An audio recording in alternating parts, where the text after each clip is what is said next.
Good morning, friends, and welcome to the pre-market view. We are seeing good stability in the global markets, and US markets were marginally up.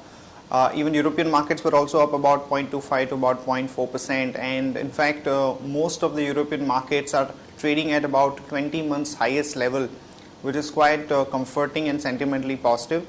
Also, some of the data points that came out from US were okay. The non-farm payroll increase was at about 1,55,000, which was more or less in line with expectations, and the manufacturing data that came out were also a little better than expectations. So overall, no major surprises on the data front.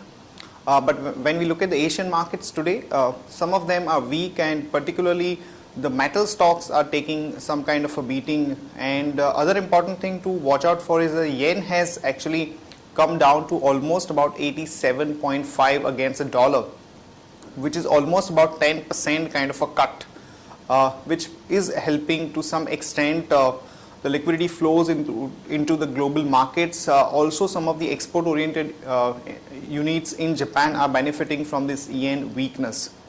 Also, globally, we have seen that the precious metals have taken a major knock. So, gold, silver has actually come down quite sharply. They have actually broken important support zones, and most of the technical analysts have turned negative on these two precious metals.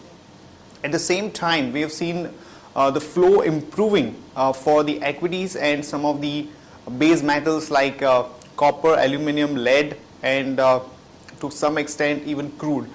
So we are seeing some kind of a churn in the asset classes, and the global flows are moving into these kind of industrials, which is to some extent positive from a short-term momentum point of view for those asset classes.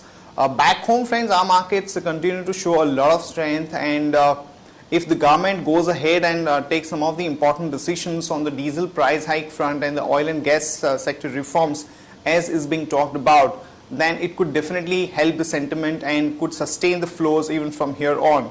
So on that note, let me invite Shaival to take us through important F&O cues, data and strategies that we could have in the F&O markets. Good morning, friends. Let's have a view at derivatives now. Friends, what we have seen in Friday's trade is that for the first half, market traded with a lackluster, but during the second half, we have seen market bouncing back sharply from the lower levels, and we have seen a smart recovery. That is purely because of the short covering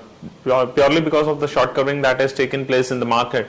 Now, with short covering, we have also seen on the other end the PCR ratio has jumped from 1 to 1.05. That is a good sign for the market. Whereas from past couple of trading sessions, we have been seeing that on the call side, there's not a huge addition. But yes, we have in Friday's trade, we have seen call option undergoing reduction, whereas put option has added some position. Now, having a look at the options matrix, friends, what we have seen is that 6,100 call as well as put option has seen a good activity in open interest. So that this is what we probably think would act as a hurdle for the market going forward. Whereas on the lower side, we have seen the activity on the put side is pretty distributed at 6,000, 5,900, 5,800 and 700 strike. So in near term basis, 6,000 is what would act as a support for the market going forward. Now, a bias for the market is positive as we are trading above our weekly VWAP, which is 6,000. So the lower range remains 6,000 for the week, and on higher side 6,100 would be the target as well as the hurdle for the market. From intraday perspective, we have identified 3 stocks. Bharti Airtel is looking positive. We have rated it with 5 stars on derivative ratings. One can maintain a stop loss of 324 rupees. Coal India is also looking good, so we have rated with 4 stars rating, 4 star, and the stop loss which could be maintained is 359 rupees 35 paisa. And Petronet LNG is also looking good, and one can maintain a stop loss of 162 rupees 25 paisa, and we have given a rating of 4 stars. Thank you. Friends, we are moving into this month with a lot of important events lined up.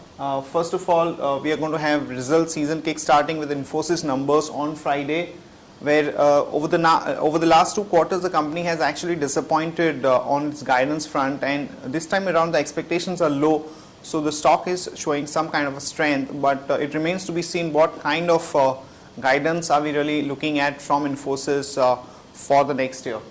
Also, we have seen the government taking some important decisions, particularly the diesel price hike one, which has been talked about, if the government is able to go ahead with the implementation of diesel price hike, then it would be a big positive for the oil and gas sector in particular, because we have also seen some important decisions being taken by the oil and gas ministry with respect to the reforms and allowing Kane and ONGC and to some extent even Reliance to go ahead and increase the oil output. So this is something that the market will be keenly watching out for. Also, we are going to see the IIP numbers being rolled out on Friday, though this number has actually been a little erratic, but last month was a bit of a positive surprise. So if we sustain some kind of an up move on the IIP front, then it would be definitely a big positive from a sentiment perspective. Also, the inflation data which is going to be out on 14th, remember that the 10-year bond yields have gone down below 8%.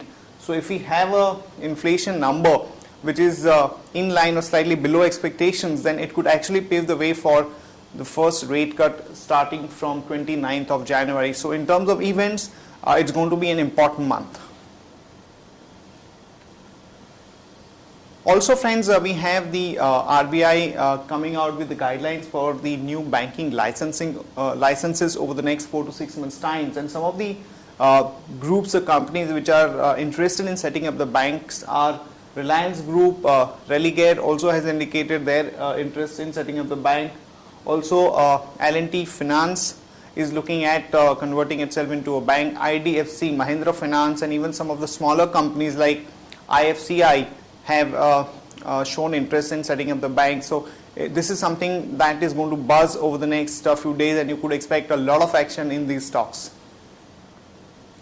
Talking about the company specific news, some positive news for Indraprastha Gas is it has increased the prices of CNG by almost about 4% in the NCR region. So one can go long on Indraprastha Gas with the stop loss of 247 and a target of about 260 to about 264. Mahindra has expressed its intention to move into the motorcycle segment. So they are planning to launch 2 indigenously developed 110cc bikes, and also they are going to launch about 300cc bike called Mojo in the next fiscal. So one can go long on Mahindra with a stop loss of 921 and a target of about 968 to about 986. Dr. Reddy's has expressed interest in acquiring a Netherlands-based specialty drug company, Octoplus, for about 27.4 million euros. So one can go long on Dr. Reddy's with a stop loss of 1850 and a target of about 1944 to about 1980. Petronet LNG has leased out 2.25 million tons of capacity at its Dahej unit to Gujarat State Petroleum Corporation. So one can go long on Petronet LNG with a stop loss of 160 and a target of about 168 to about 171. Global Spirit has called for a board meet on January 7 to consider fundraising. We've seen some of these spirit companies doing extremely well, particularly after the McDowell's deal with Diageo. So some of these stocks could be in action. One can go long there with a stop loss of 136 and a target of about 143 to about 146.